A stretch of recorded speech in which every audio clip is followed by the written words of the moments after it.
Good morning, Facebook. How are we all?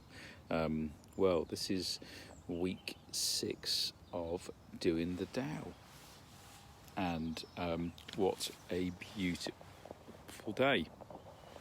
Ironically, today the Tao is all about yin and yang, masculine and feminine. It's about the relationship with things hot and cold. And there's very definitely a relationship today with hot and cold, because the sun is shining, and I am wearing flip-flops. Good morning, Sarah. And but yeah, also, as it was pointed out to me in the school playground, that I'm also wearing a duvet jacket, and so the dilemma. And that kind of sums up the relationship with the Tao, I think, for a lot of people, is that it's just such an incredibly powerful thing. It's definitely something that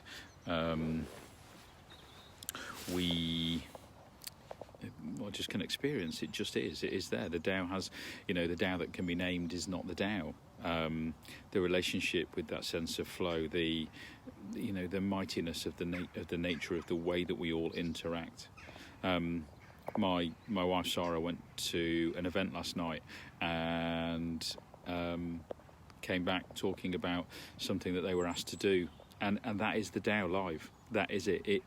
It's that mechanism of self-writing. It doesn't need anybody to get involved. It just needs to be able to be, and for people to trust in the fact that at times that with very little thought but relationship with a common set of ideas, that actually we can create a beautiful sense of order in terms of our relationship with the world. Is that very often we spend way too much time trying to force an outcome, when the outcome that we're looking for very often is kind of just around us.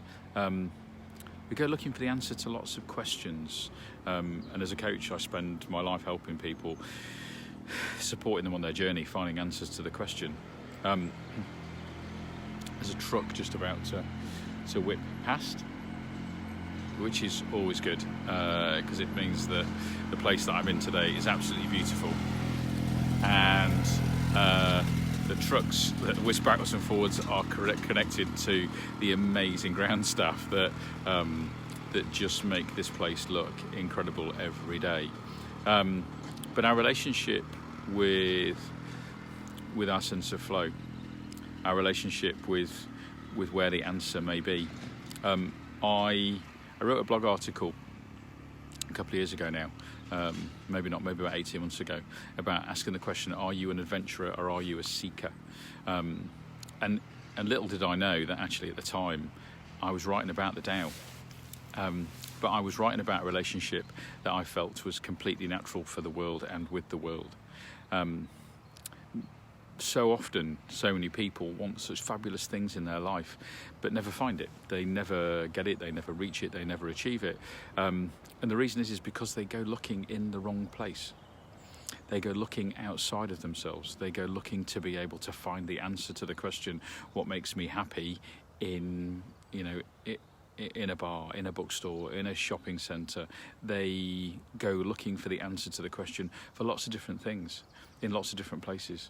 Sometimes they place the emphasis on, other people, and it will be other people that will make me happy. And that's a heavy burden to carry for some people, to be able to be the one that is completely locked into, I make you happy.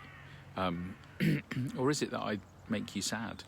So therefore then the relationship with being happy is also connected to me. And once again, an incredibly heavy burden to carry in our relationship with people and things. Or are you an adventurer? And if you're an adventurer, then the answer to the question lies within.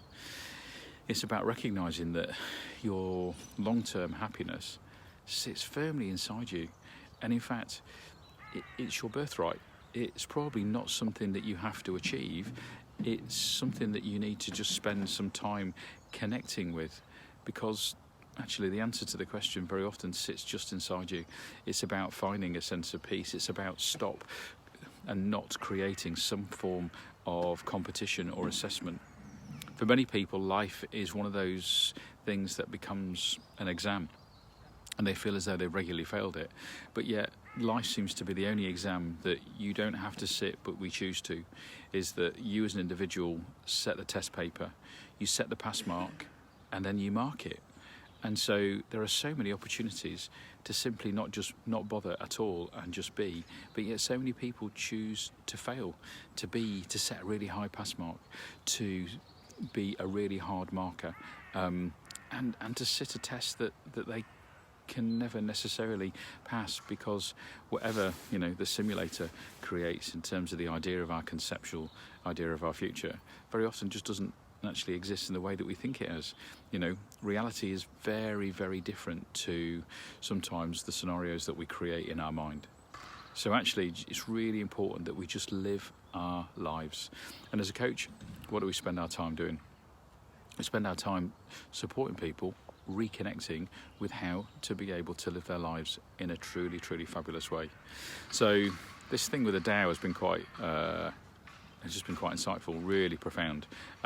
What I have found myself is talking about it in really grand ideas, like universal and all sorts of different things, and just working hard to do what I can to make my thoughts around it as pragmatic as I can. So before I'm drowned out by the sound of all the guys who are working all around at the moment in terms of making this place that I'm sat in really quite magnificent, and I'll go for a cup of coffee. But I just want to say, today, in the words of the Beatles, let it be. Show up and say, in the words of the Greatest Showman, this is me. So without wishing to live my life in song titles, show up, say this is me, and let it be.